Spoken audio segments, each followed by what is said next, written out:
MIE Producciones presenta.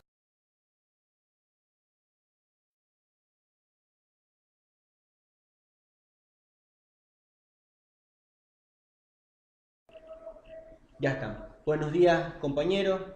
Estamos aquí en un nuevo video junto con otros compañeros y vamos a tratar otros temas.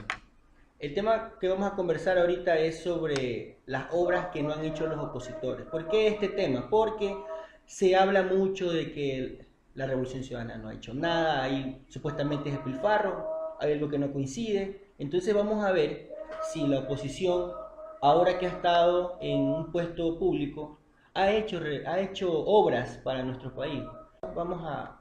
Nuestro compañero va a empezar. ¿Qué tenías que decirnos? Sí, mira, yo pienso que en estas elecciones que se vienen ya en febrero, todos ciudadanos somos responsables de saber escoger nuestro candidato y debemos saber elegir, o sea, todo voto es válido. Nosotros podemos votar por cualquier candidato, por la ideología que tengamos. Yo le preguntaba a muchos jóvenes cuál es su candidato, a quién le van a dar el voto, sin tratar de ofertar a ninguno. El tema es que muchos de los jóvenes, o muchas amas de casa, muchas personas, muchos ciudadanos me dicen que voy a votar por Cynthia Viteri, por Guillermo Lazo. Respeto su decisión al voto, tienen derecho a votar por cualquier candidato de su preferencia. El tema es al preguntarle a ellos qué ha hecho este candidato, por ejemplo, Cynthia Viteri, por el país, cuáles son las obras o proyectos de ley que ellos han presentado para beneficio del pueblo.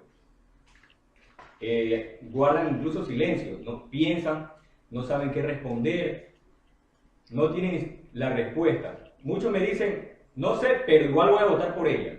Así es, entonces ahí se muestra que las personas más votan, pues puede ser hasta por molestia al actual candidato. Por llevarle la contraria. Por llevar la contraria, porque si tú dices que no saben qué obra ha hecho, por ejemplo, Cynthia Viteri, entonces ahí es una ignorancia evidente al no votar por alguien que realmente sí ha generado beneficios sociales. Bueno, yo en lo personal no recuerdo, de pronto si alguno de ustedes lo saben, pero yo no recuerdo una obra a beneficio del país que esta candidata a la presidencia haya propuesto o se haya comprometido a realizar. Realmente no recuerdo, o sea, y esa es mi pregunta a la que yo quiero conocer esa respuesta. Claro, Cynthia Viteri tiene relación evidente con el Partido Social Cristiano, Mayra Guerrero, Jaime Nebo. ¿Qué competencias, digamos, o qué cosas le ha tocado hacer al gobierno de Nebo, o sea, al gobierno local, y que no las ha cumplido? Mire, la oposición, voy a empezar diciendo esto, la oposición hasta para mentir ni siquiera se pone de acuerdo. Porque por un lado, Nebo dice que existe un Estado obeso, hay despilfarro, hay excesivo gasto público. Y por otro lado, también la misma oposición dice que no se ha hecho nada durante estos 10 años de gobierno. ¿Cómo es que puede existir un Estado gordo? ¿Cómo es que puede existir un despilfarro si no se ha hecho nada? Habremos que preguntar qué se hacen con los 238 millones de dólares que de parte del Estado central recibe la municipalidad año a año, aparte de los dineros mensuales y las otras contribuciones que recibe de parte de los ciudadanos. Preguntémonos nosotros si las fundaciones gordas o el municipio gordo de Guayaquil ha realizado alguna obra en beneficio del pueblo, una obra de carácter social, no de infraestructura, porque no vamos a negar que infraestructura se ha hecho en algunos sectores. No vamos a hacer acá parciales en este tema. ¿Ya? Tampoco vamos a dejar de ser objetivos. ¿Qué le falta a Guayaquil? Las obras de carácter social que no se han hecho son la infraestructura de salud y la infraestructura de educación. Al municipio le correspondió durante casi 9 años la competencia de planificar, construir y mantener infraestructura de educación y de salud. Y yo no es que lo digo yo, lo dice la Constitución de la República. Pueden revisar antes de la reforma en el artículo 264, numeral 7, que le correspondía planificar, construir y mantener infraestructura de salud y educación. Yo le preguntaría a los guayaquileños, me encantaría preguntarles, ¿dónde está la infraestructura de salud y educación? Ahí no entran los hospitales de container. Los hospitales de container, no, porque estamos hablando de infraestructura física, de una infraestructura que se encuentra inmueble. Claro, pero mucha gente sale a 6 de la mañana y dice voy al hospital de Nebo, aquel carro que está ahí es un hospital. Perdón la interrupción, pero ¿por qué llamarlo hospital de Nebo? ¿Por qué llamarlo de esa manera? Porque llamarlo hospital, los hospitales son como su nombre mismo lo dice, para hospitalización, para internamiento, para atención en especialidades. ¿Dónde está esa infraestructura? Entonces ahí, ¿qué podríamos comparar entre lo que ha hecho el municipio y lo que ha hecho el gobierno? Hasta hace poco nomás se ha inaugurado un hospital en el Guasmo Sur, de especialidades incluso, con 400 y algo de pico de camas. Es justamente la función social de un hospital, la hospitalización, el internamiento y la atención especializada. ¿Dónde está? ¿Dónde está la infraestructura de educación? O sea, digamos que hay parches nomás, parches. ¿Ya? Existe una gran mediocridad, hay que decirlo así, de nuestras clases políticas.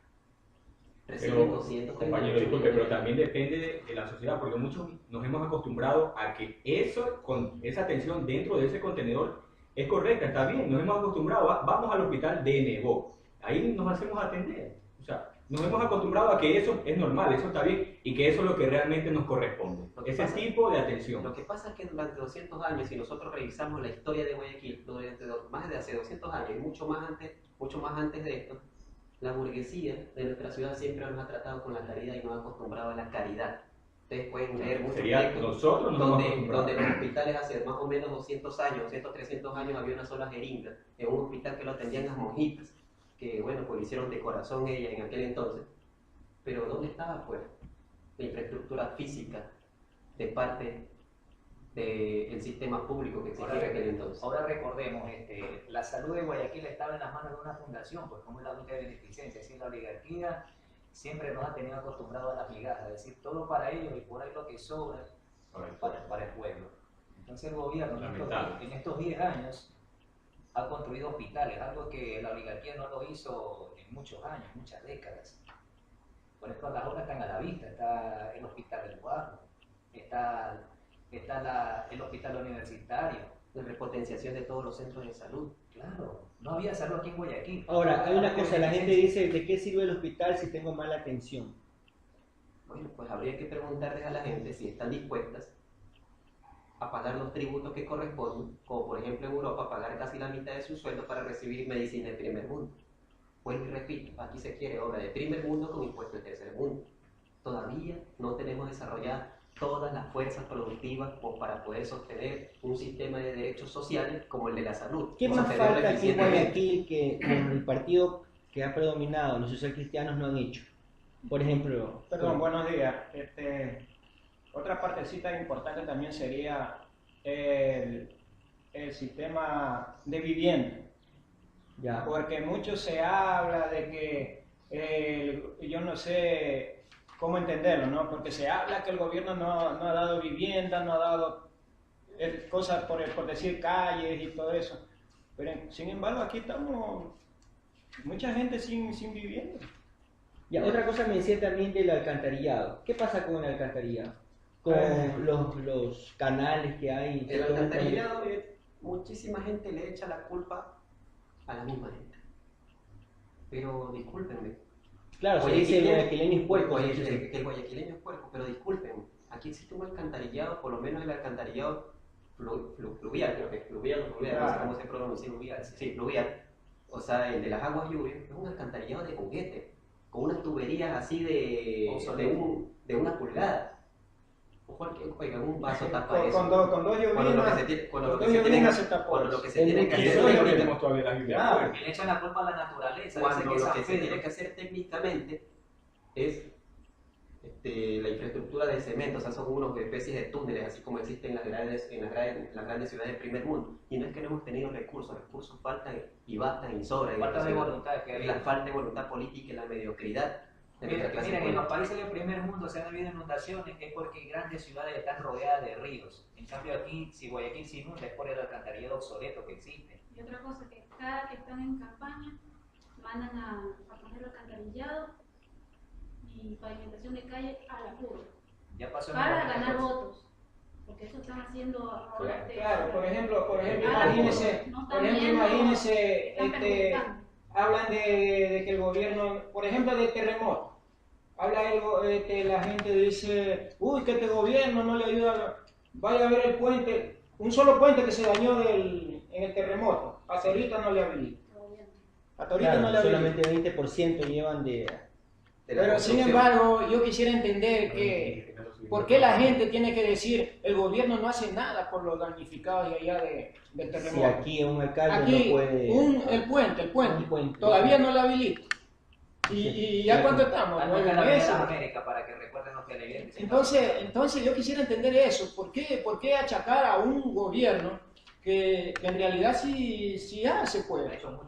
No tanto con fanatismo de uno, sino ver la obra que hacen, ¿no? Ve lo real. Ver lo real y imagínense que, como les vuelvo a decir, el puente, un solo daño que ocasionó en el terremoto todavía no le habilita. Puente de la Avenida de las Américas. Ahora que además no solamente es competencia del gobierno central habilitar de nuevo los planes de vivienda para esos cantones que fueron perjudicados, porque de acuerdo a nuestra constitución, para que revise la gente, el artículo 375 le corresponde al Estado en todos sus niveles de gobierno, es decir, gobierno central, gobierno Municipal. provincial, gobierno municipal y de las juntas parroquiales rurales. Usted planteaba sobre el déficit de vivienda que existe en Guayaquil, efectivamente existe. ¿Dónde están pues los planes de vivienda del municipio? Aparte de mucho lote, que es un plan de vivienda que no es para los pobres, sino Así para es. alguien que pueda Tiene tener por lo menos un ingreso de 2 costo salarios básicos. más de unificados. $30.000. Y en esta ciudad Exacto, no porque existe eso. incluso uno que trabaja no puede acceder a ese tipo de vivienda. No se puede. No se puede. Ahora pongamos de ejemplo sobre la recuperación del estero salado. ¿Qué ha hecho el municipio? Esa es competencia municipal del medio ambiente. Es decir, no ha querido trabajar en conjunto con el gobierno. Es decir, si el gobierno O es cositas nomás que... ha entregado casas a las personas reubicadas que viven en las riberas del estero salado, ¿por qué el alcalde Nebot no trabajó en conjunto con el gobierno nacional para dar casas en muchos lotes a las personas que viven en las orillas del estero Y salado? mira que le corresponde a todos los niveles de gobierno, no solamente al Estado central. Hablan de Responsabilidad del autonomía, gobierno. hablan de autonomía, es decir, se declaran autónomos, sí, bueno, yo te bajo impuestos, pero eso sí, gobierno, deme la plata. Entonces, ¿de qué autonomía estamos hablando?